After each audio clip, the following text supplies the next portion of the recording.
Hello, friends, and welcome to our third initiation discussion, number 5. It's on the same day here as the one that I offered earlier. Um, I'll try to make this about an hour in length. If we're Tuya and I are putting out quite a few programs here, so if another program has to be done in the meantime, I'll just send you what I have. If it's more like a half hour in length. Well, we've been looking through some of the paragraphs connected with the third initiation. As I say, this is an abbreviated compilation. I look back and I see that it was made in 2001, but it's good that there's an opportunity to um, comment on these things and hopefully stimulate thought along these lines. I don't, vouch for the accuracy of all I say. I just give you my best impression um, of uh, what will be perhaps useful thoughts to you. And then perhaps I'll get into the really complete compilation on the third initiation, and I'll maybe skip over the ones that I've done on this one, but that one's 100 pages long, and this one is, well, I don't know, maybe not, maybe not so long. Maybe not so long, more like 18 pages. Okay, so anyway, what I've been doing is looking at the references that are found, some of the references anyway, that are found in the various books. And so now we seem to be entering esoteric healing. We've finished some references that were mentioned in esoteric astrology. Of course, not all of them by any means. Excuse me. So here is a paragraph found in Esoteric Healing, page 139. These generalizations will be useful only if you remember that they are generalizations. Tibetan is not wanting to have his work made into a Bible, such as happened with the Secret Doctrine, and with many people thinking that no revelation beyond the Secret Doctrine is really possible. Well, we know that we're just given the ABCs of the great occult wisdom. No aspirant at any stage is perfectly clear-cut in his endeavor until after the third initiation. And we do want to know, how much after. Anyway, there are some things that even third-degree initiates cannot understand, and as far as that goes, when you're dealing with the ascent, with the increasing revelation of each successive initiation, there are rings pass not connected with every initiation and limitations upon understanding. But this is the first solar initiation, and the flood of illumination and enlightenment is no doubt very strong. And so there will be a type of clarity coming to the true initiate of the third degree that is not possible before that time. So he's not particularly perfectly clear until after the third initiation. Let's just say after the third initiation, maybe not after the fourth or fifth, even though the fourth and fifth are after the third, nor is he entirely particularized in his life and effort. This is an interesting statement. We might say that one's assignment becomes ever more clear and specific. Men are at all imaginable stages of development, and many of these stages are intermediate to the 5 stages above mentioned. Well, I haven't gone there. Maybe I should. Esoteric healing, and that's on page 139. So let's just see what we find there, what these 5 stages may be. Right. Okay. Well, right. Here are the 5 stages the initiate, the objective before the disciple, the objective before the aspirant or the probationary disciple. So often the term aspirant is used to mean probationary disciple. The objective before the average man, and the objective before the primitive and undeveloped man. I would think, whoa, these really are interesting. I'm tempted to sidetrack here, but maybe what I can do is pull these in and just look at them, the 5 stages above mentioned, and I'll do that. I'll do that. Whoop. That's too many, isn't it? 1, 2, 3, 4, 5. Okay, so what are these 5 stages above mentioned? Okay, and I'll make them smaller, and perhaps we'll get into them at some time. Okay.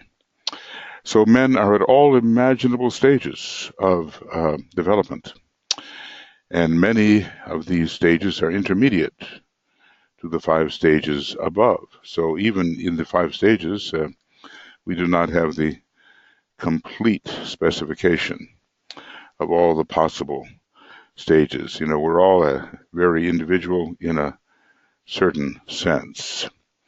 Okay, now these all blend and merge into each other and often constitute a formidable and confusing area for thought and activity. And here's the question: just where do we stand, and how can we know? And maybe we can't. Maybe we can't know at this stage of our development until the master tells us where we stand, or until we have such objectivity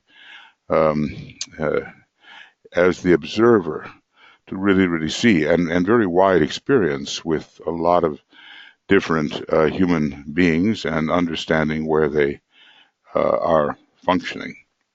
The Tibetan, of course, is a master teacher and psychologist, has that kind of experience, but we are just slowly gathering that type of experience. So I'm not going to go into this right now. I'm going to stick with the 3rd initiation pretty well, but these 5 points from esoteric healing, I think, are very important. Let's see, is it 138? Let's see where we are here. Our view hidden, yes. And yes, it's page 138. That's where it is. So I would recommend that we each see what our various objectives may be, depending upon the stage at which we find ourselves. We have to have that kind of, dispassionate, can I call it that? Dispassionate objectivity about our nature. It's so easy to wish to be at a certain stage, and if you wish hard enough, you may one day decide that that's where you are, and it may have nothing to do with the truth. So it takes a lot of humility, that adjusted sense of right proportion, in order really to know where we stand. Well, somehow I've done it again. I always fail to press my chronometer when I begin. And so if I wind up around an hour, it's pretty lucky. I guess I've been going for 7 or 8 minutes, something of that nature, perhaps. No way to check that, but since these are not meant yet for prime time TV, I think we can get away with being a little rough in terms of the timing. All right, here's another paragraph. The Kundalini fire, about which so much is taught and written in the East and increasingly in the West, is really a union of these 3 fires, which are focused by an active, enlightened will under the impulse of love in the basic center. You know, there are the basic center, base of the spine center, and let's just say this center ruled by Mars, well, several, Pluto, Mars, and Mercury, and with maybe some other planets, and even Uranus and Saturn can be seen as related. But after all, via the Ajna Center and under the impulse of love, we raise the fire. So through through focus in the Ajna Center, with will and love, and aiming that focus into the base of the spine center, we, at the right time, raise the Kundalini at the right time.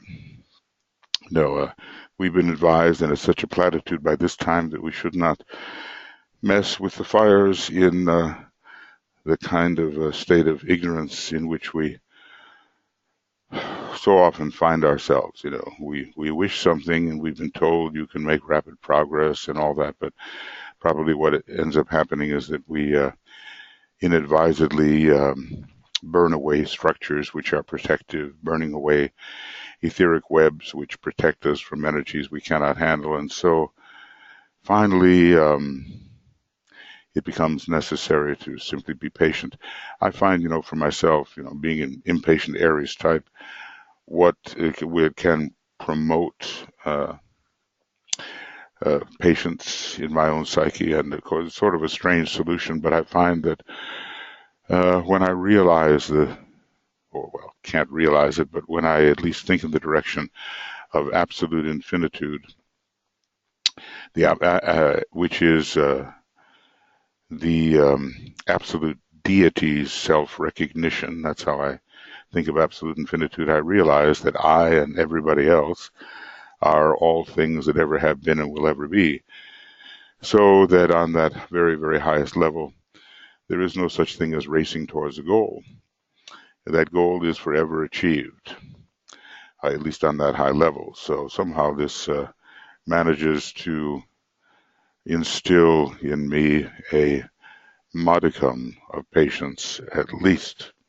I had a wonderful old uncle who, seeing my character at an early age, always told me patience is a virtue. And Michael, there is a difference between action and motion. So maybe it's good advice for all of us. This unified fire, I suppose, through the three channels, is then raised by the use of a word of power sent forth by the will of the monad, and by the united authority of the soul and personality, integrated and alive. So the soul-infused personality consents to the sending forth of this monadic word of power. Amazing stuff, Of course, we have to be in the vicinity of the third initiation for this to occur. And before that, we may be coming perhaps between the second and third initiation, increasingly aware of this something which is so essential to our being, called the monad, but we don't have a more conscious approach to it until the third degree. The human being who can do this in full consciousness is therefore an initiate who has left the third initiation behind him. So we're not going to be in the position of raising the Kundalini in a conscious manner until we have, in fact, passed the transfiguration initiation, the first solar initiation, which in a way was a bit like an eclipse between the sun representing purpose at the head center and Pluto, Earth representing the base of the spine. I really should have included that earlier. In a solar systemic sense, and I'll type up here a little higher, Earth is the base of spine center of the solar logos. So it has to be considered as a kind of ruler and an associated factor with the human base of the spine center, even though when usually compared with the chakras, the Earth is given the rulership over the spleen, but it has a connection with all the lower centers too, and with the densification, concretization factor of the sacral center, and it is also associated with the mental unit, whereas Venus is more associated with the monastic permanent atom. So anyway, we have to achieve this high degree, which is so often underestimated in its difficulty, and our particular approach to it is overestimated. We just have to, in order to get the proper sense of right proportion, we need not to be ambitious for our lower personal self. It's a stage we all have to live through, and ambition for the lower personal self will always distort what we understand as the truth. So such an initiate, he and he alone, can safely raise the triple fire from the base of the spine to the head center. And we have to say, even though this raising is not complete until the fifth initiation. So that's when purpose, represented by, let us say, it's Uranus and the thousand-petaled lotus, and will, represented by Pluto in the base of the spine center. That's when these two really come together. And another way of looking at that is the sun and the earth in the eclipse cycle. Well, we'll see all of the occultism, or a good percentage of it, involved with spiritual astrology. And we will gather these indications, and we'll be able to study a life and see what really are the potentials for any particular human being passing through an incarnation in which he has been endowed or equipped with certain energies. Right now, again, it's just pretty much the ABC of this, pretty much the ABC. Is all we have. Okay. Now we go on further. This is esoteric astrology again. I wonder if that's correct. All right, it looks like I switched here between esoteric healing and esoteric astrology. Anyway, it's underlining here that the elimination of the thought form of the personality, which is consummated at the third initiation, is a great initiation for the soul on its own plane. It has 3/5, you might say. It has the majority. The majority of the usual 5 initiations is past. Majority of the usual 5 initiations, 5 initiates, is past. For this reason, the third initiation is regarded as the first major initiation, as I said, the first solar initiation, since the 2 previous initiations have very little effect upon the soul and only affect the incarnated soul, the fragment of the whole. This is really important. Now, I kind of wonder, I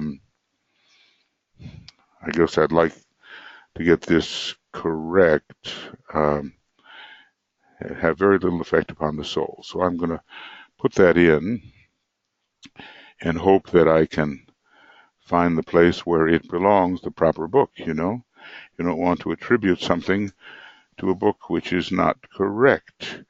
And so this is esoteric healing, and then my own attribution is incorrect.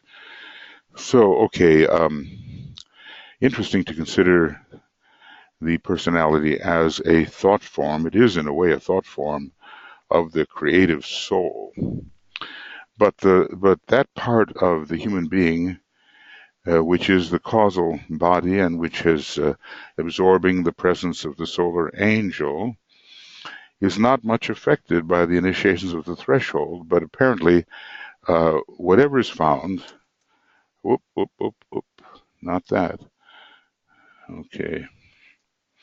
So that part of the human being, or the extension of the monad, which is found in the causal body, is affected at the third initiation, and the causal body or egoic lotus is more highly empowered with solar or Christ energy.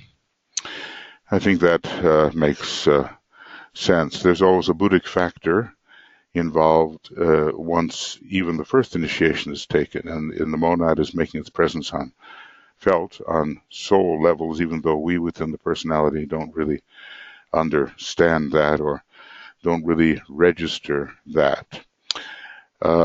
So this is a very interesting distinction in my mind, anyway, that the initiations of the threshold pretty much affect only the incarnated soul and not the soul on its own plane or that extension of the monad which is found on the higher mental plane.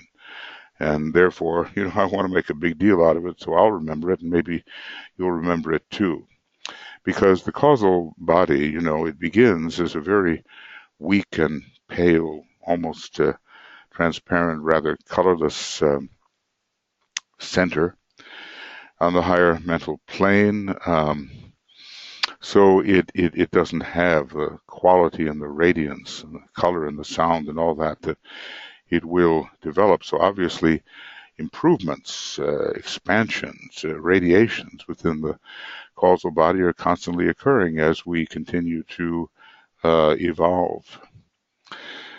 So this is a lift. When we go through this third initiation, there's an empowerment of the egoic lotus. So we are speaking of an empowerment of the egoic lotus or causal body, and especially of the consciousness within it and of the powers which it can express. And I'll put that, of course, in red since it's my own thoughts, not that I necessarily like writing in red, but okay, at least it does clearly differentiate what the Tibetan has said from my responses to what he has said. So this is a really, to me anyway, a really important paragraph, understanding why the third initiation is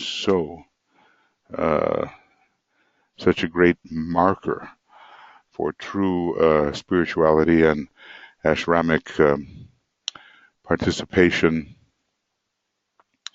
why it's considered really the first initiation, because it's initiation of that part of the monad which is projected onto the higher mental plane as what we call the soul consciousness. Of course, soul is a universal factor, and even at the the very top of the universe, we still have soul or consciousness. We have the relationship between the father and the mother, which comes out as universal consciousness, and that really is soul. But we have in our studies a very specific naming definition of what soul means, and it's pretty well a kind of consciousness encapsulated upon the higher mental plane, and it's certainly not the fullness of soul consciousness as offered on many, many different levels.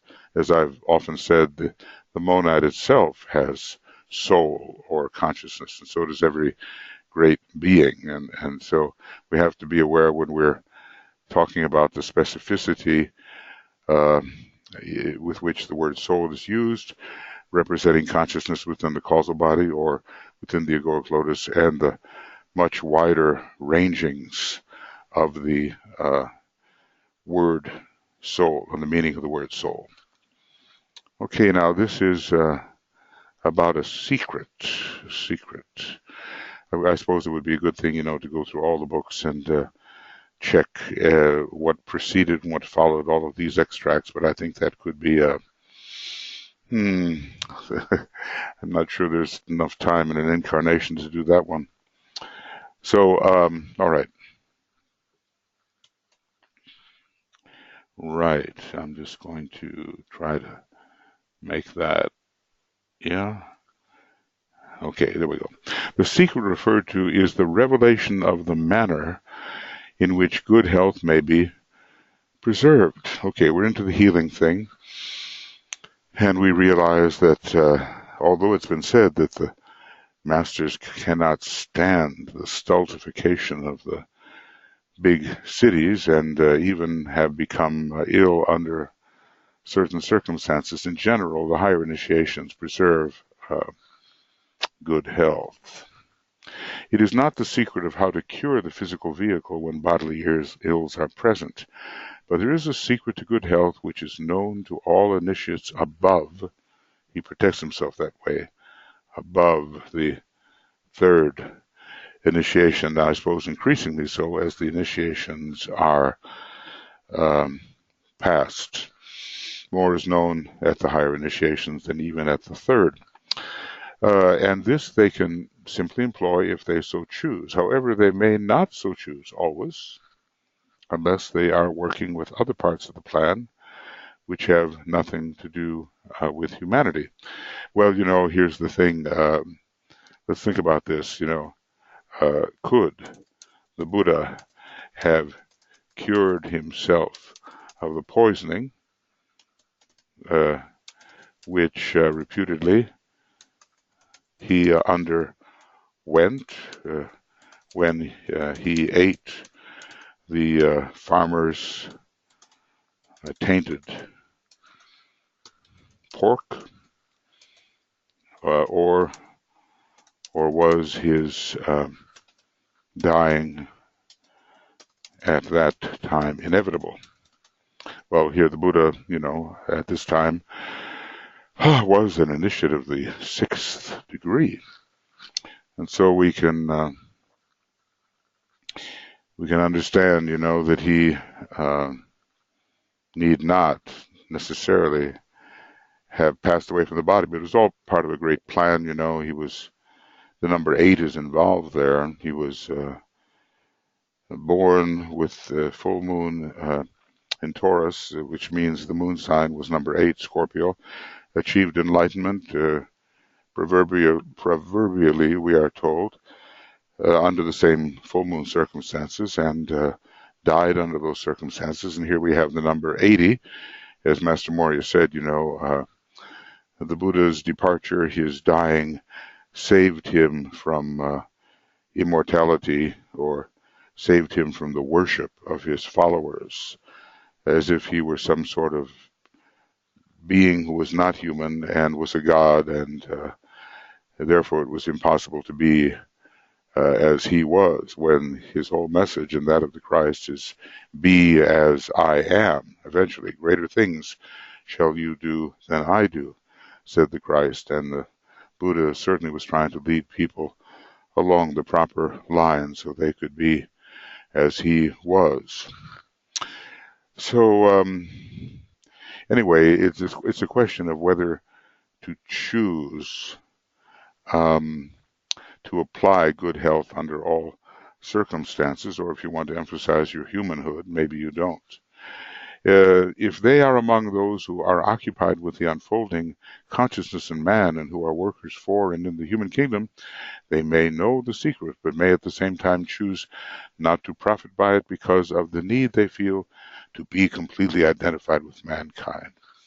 Yeah, that's so clear. They may know the secret, but may choose not to profit by it because of the need they feel to be completely identified with mankind. Well, obviously, an initiate of the 3rd degree knows something, but an initiate of the 6th degree who has touched the cosmic mental plane and brought down some huge form of enlightenment knows a great deal more.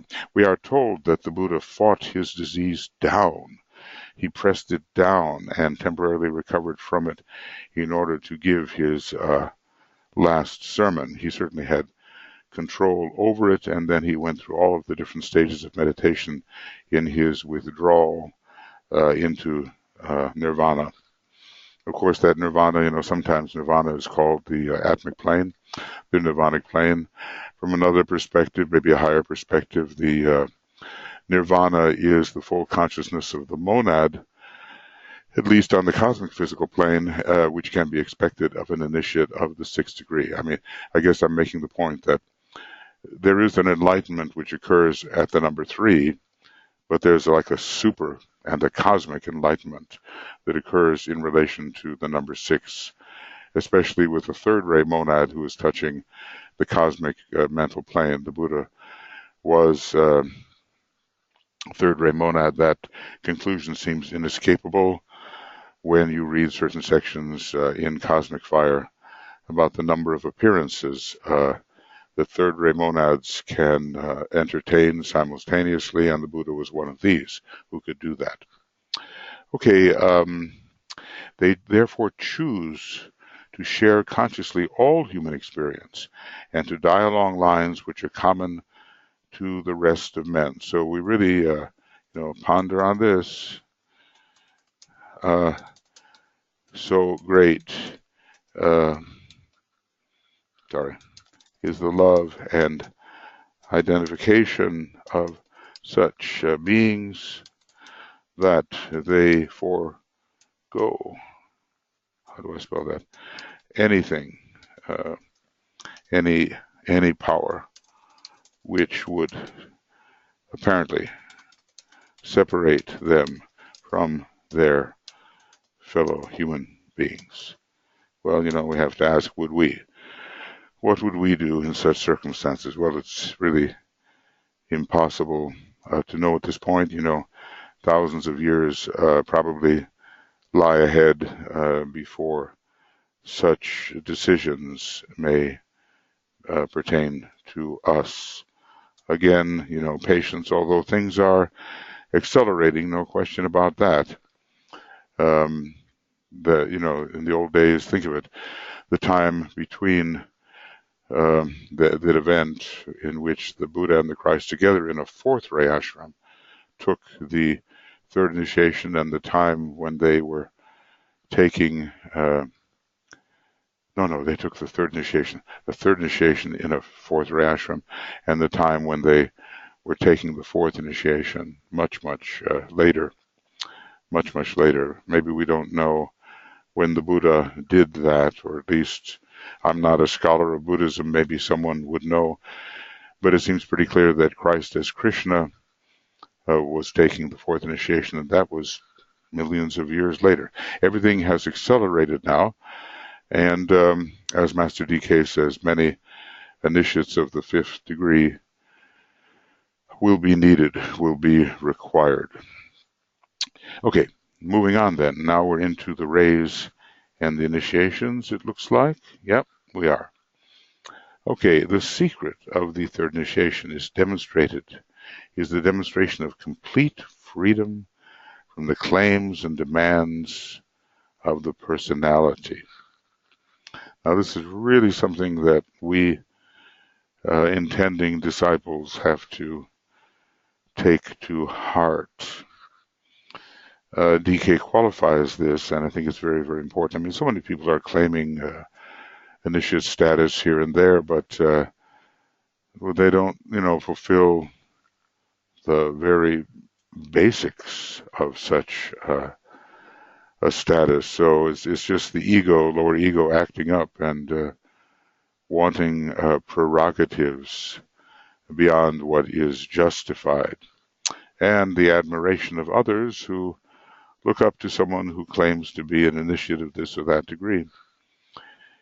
So the secret of the third initiation is the demonstration of complete freedom from the claims and demands of the personality. Now, I wonder if any of us, in all truth, can say that this is characteristic of us, and I wonder if our behavior and interior life justifies such a claim. Of course, I have my doubts, and basically, Master DK was writing for initiates of the 1st degree and maybe the 2nd, and he was helping a few take the 3rd degree, as he later said. It does not involve the achievement of a completely perfect expression of the spiritual life, but it does indicate that the service of the initiate and his life demonstration regarded in a broad and general way, and maybe not looking too close at the specific instances when failure may have occurred, from the angle of life tendency and of entire dedication to humanity, remains untouched by the limitations still existent of the lower personality life. In other words, as initiates of this degree, we do not succumb to our evident weaknesses. That's so very important. In other words, a perfect demonstration is not needed. And of course, unfortunately, it doesn't involve a completely perfect expression of spiritual life. And let's just say some would be third degree initiates,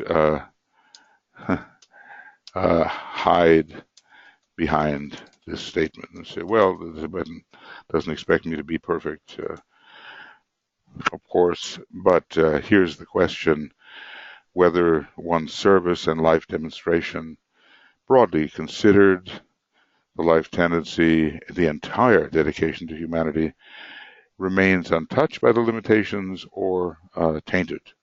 Remains untouched by the limitations.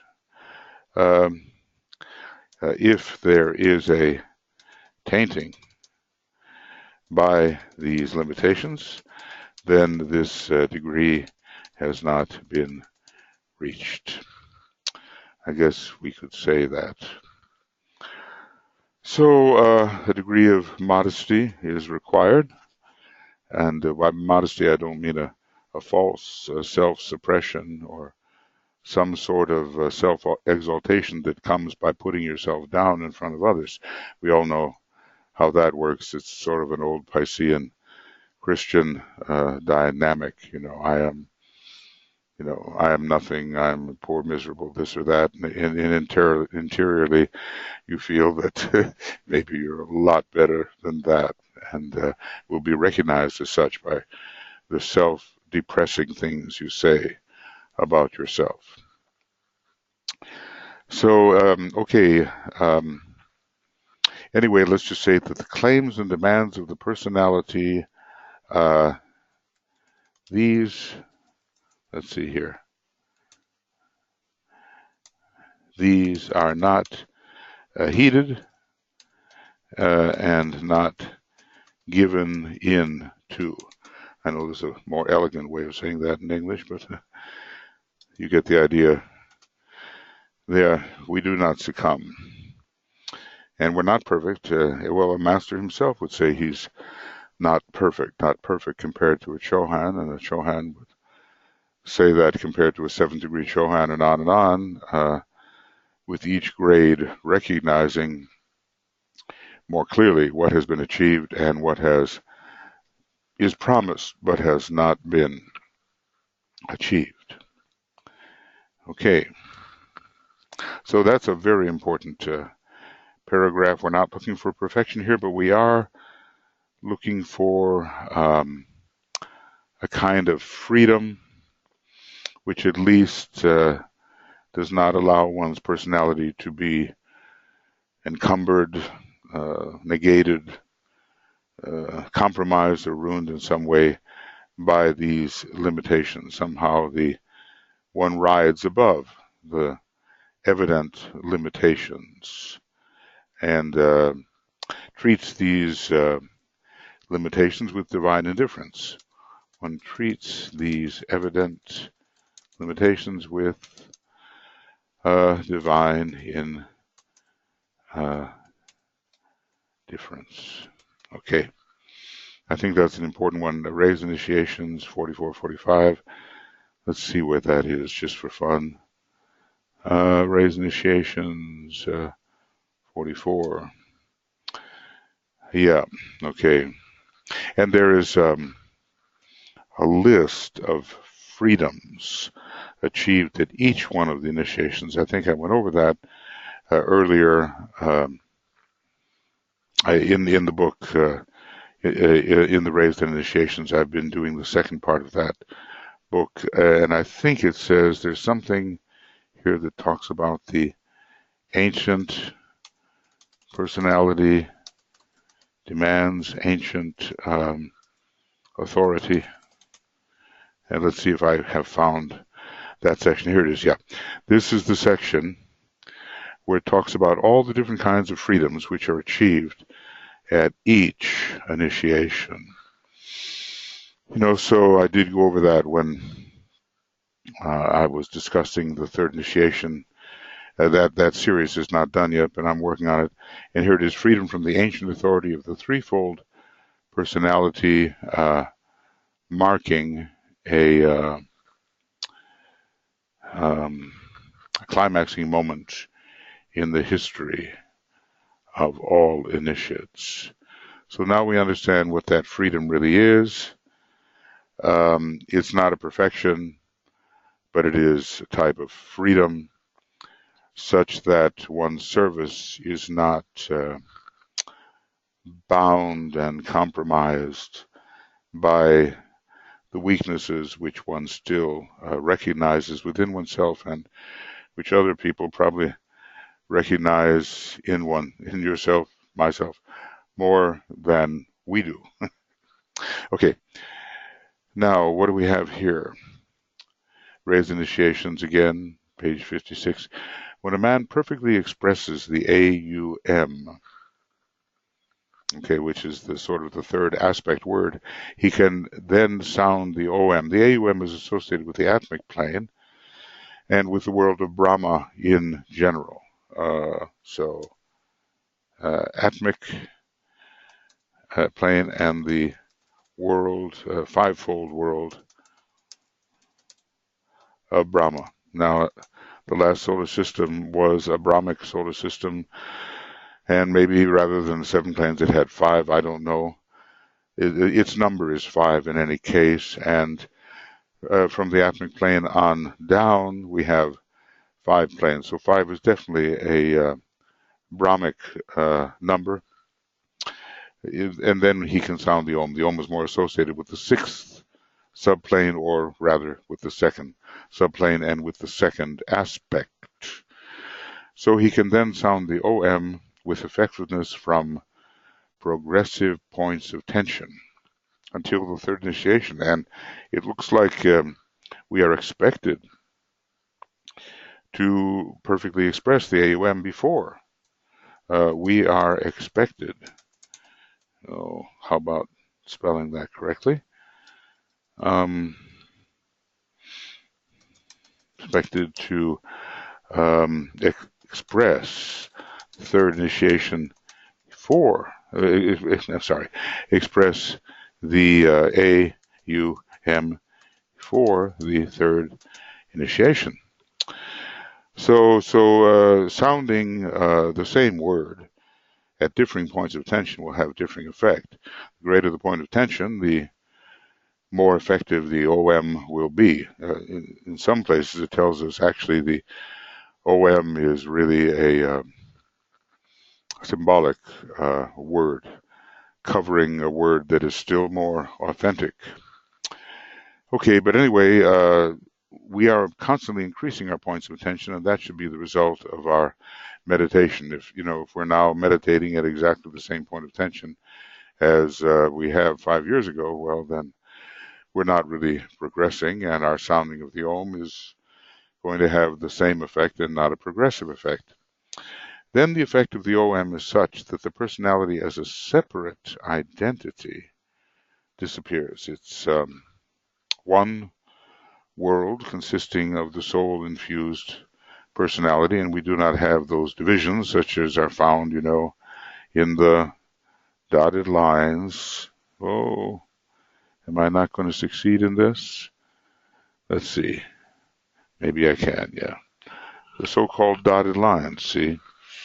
Here's the soul realm as separated from the lower mind by a dotted line, and here is the etheric realm separated by a dotted line from the dense physical levels.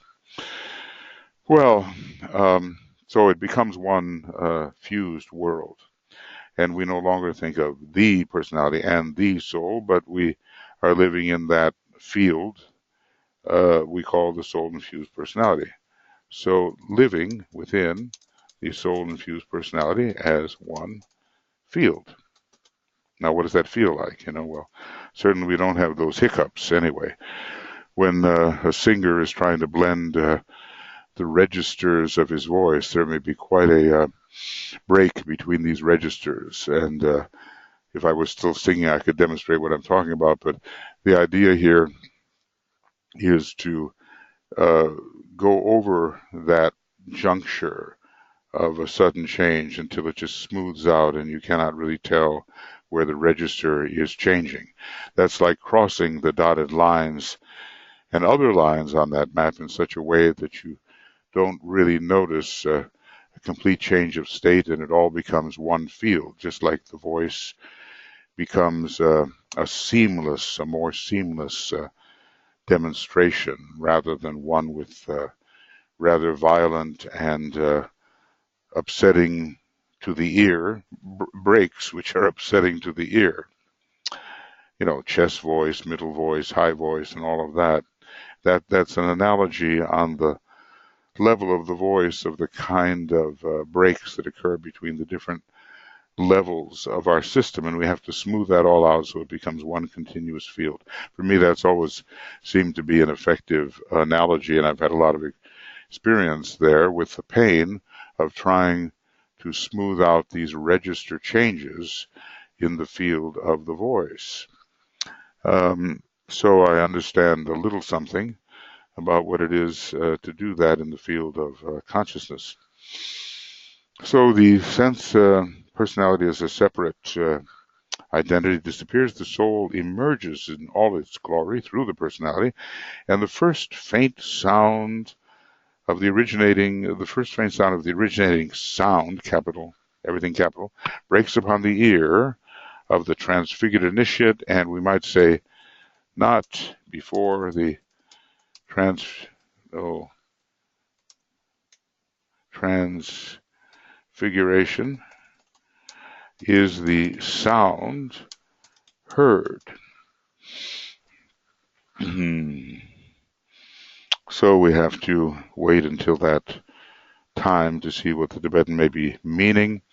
This is the voice referred to in the Bible, biblical account of the transfiguration. The voice says, "This is my beloved son." I mean, at the third degree, we become a true son. It's the first solar initiation, become a true son of God.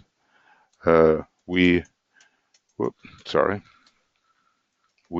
become a true, and I'm going to spell it this way, son of God. I'm reminded that Alice Bailey intended to have a lesson set that was called Sons of the Sun. Sons of the Sun, which would be training for those who were approaching the third initiation. So it is solar. This is my beloved son. And the initiate registers the fact that, however slight and attenuated it may be, this acceptance that he is accepted by Shambhala and has made his first contact with the planetary logos, the Hierophant, the initiator at the third initiation, just as the Christ, the master of all the masters, is the initiator and the Hierophant at the first two initiations. Well, this is a fairly familiar idea to us, but we might say the Hierophant is a solar representative, just the way Sanat Kumara, considering him as an extension of the planetary logos, is a disciple of the solar logos. So it's fitting that he appear at the first of the solar initiations. I mean, sometimes Sanat Kumara is called, the soul of the planetary logos, sometimes the soul-infused personality of the planetary logos, sometimes the personality of the planetary logos, but sometimes he is called, after all, the planetary logos himself. And it all has to do with the understanding the doctrine of emanation and how apparently different beings can really be aspects of still higher beings through the process of emanation. Well, anyway, what we're attempting to do here is realize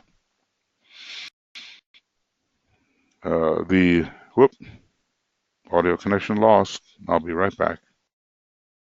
Okay, well, I hope I didn't run into trouble there. It said I had lost my audio connection, so I've developed this antipathy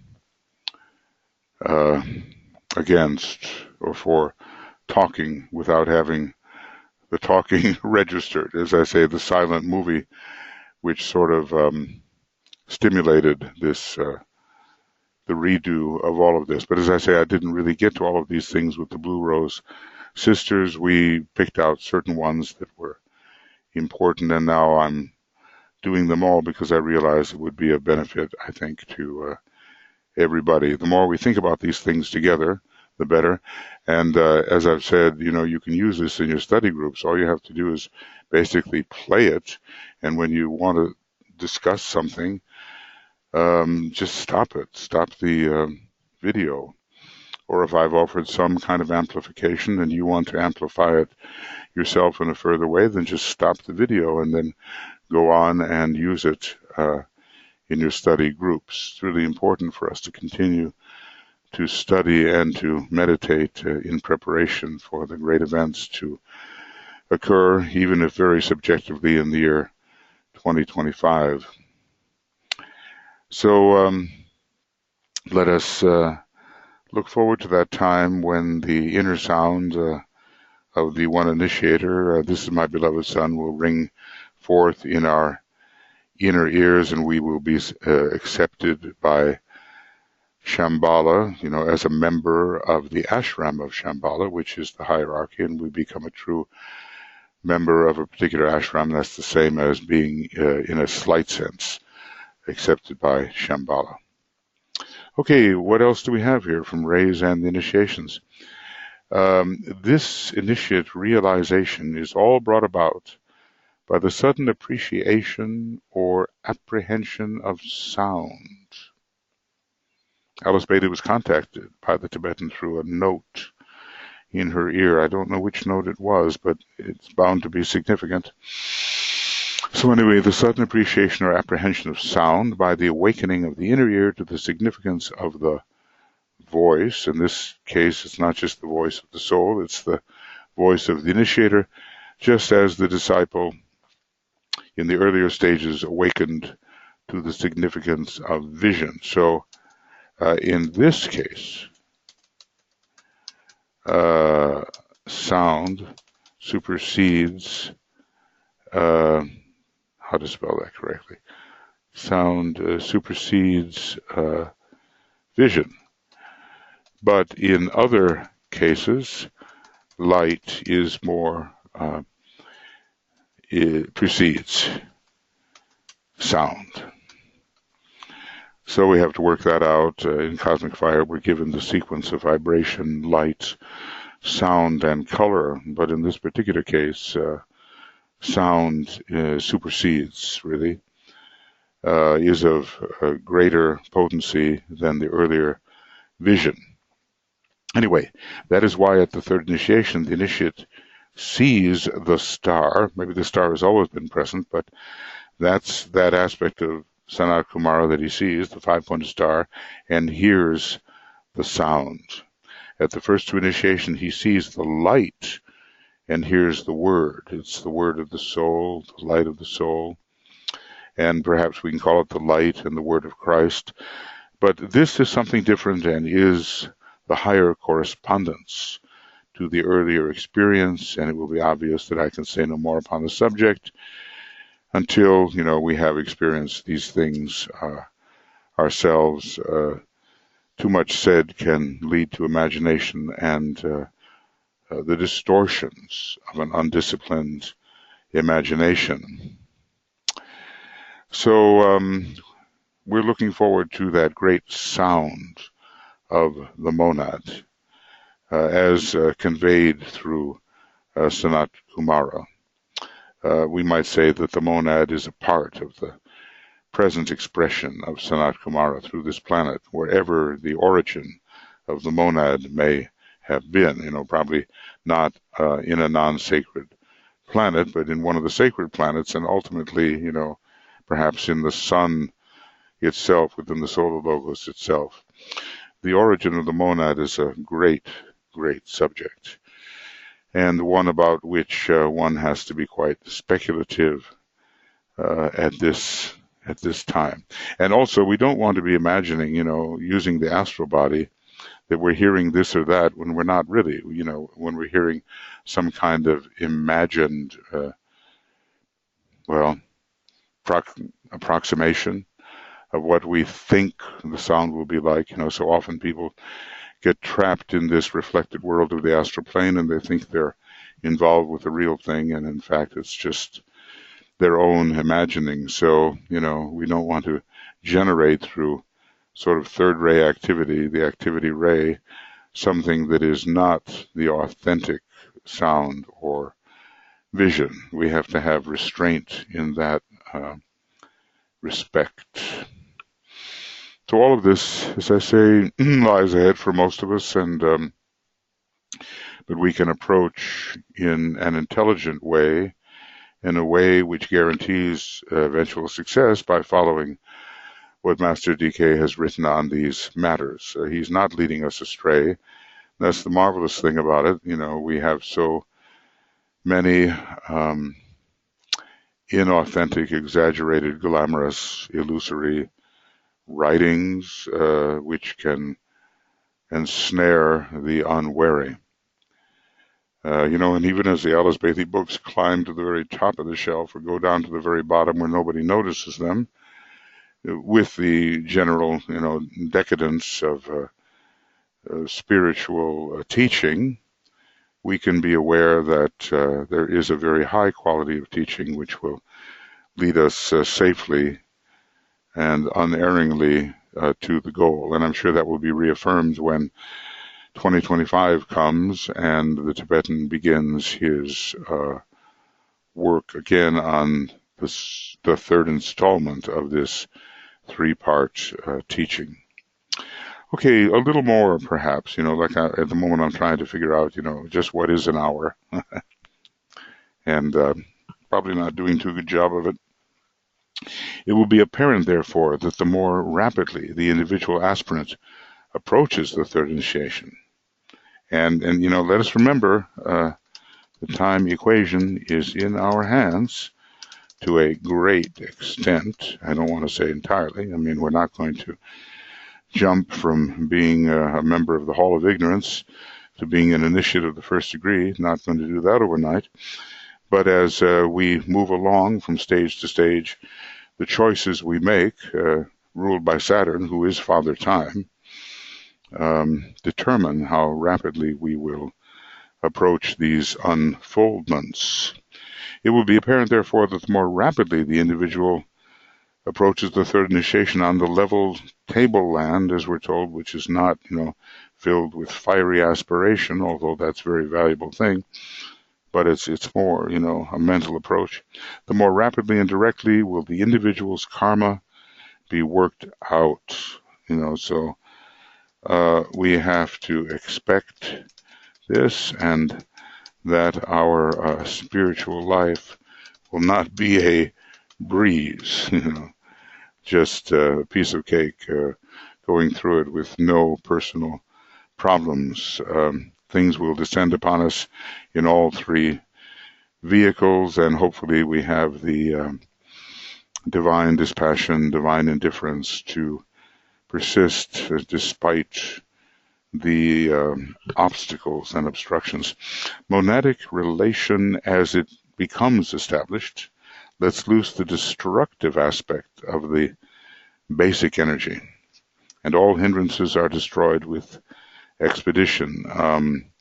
You might say the energy of matter in its destructive aspect is released, but also the general destroyer aspect is applied, and the monad, being in the position of the first of our periodical vehicles, contains the energy of the destroyer or the liberator, the one who makes it possible for us finally to express oneness and being and all those monadic qualities which to most of us are just words until we really begin to experience the possibilities in reality.